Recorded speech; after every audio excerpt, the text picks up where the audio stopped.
have to negotiate between themselves.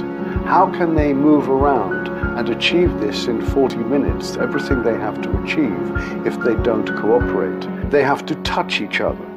But for some of them, they have to touch each other maybe in the first time in an appropriate way, not in a violent or abusive way, which they will have been used to. And that's very clear when you meet them, first of all, some of them.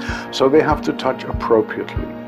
They have to be able to look in each other's eyes. They have to show respect for others and gain respect for themselves. They make complicated structures where they, as an individual, are not important in the structure, but their contribution is what holds the structure up.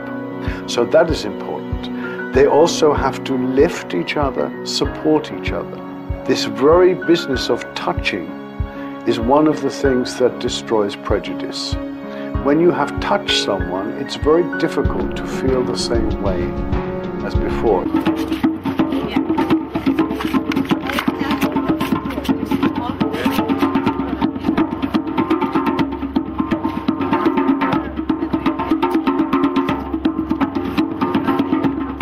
Primul spectacol de dans comunitar din România. 100 de tineri cu destine foarte diferite, același vis, dansul. O lună de repetiții pe muzica lui Igor Stravinsky, 2 coregrafi unici, Royston Maldum și Joseph Eder.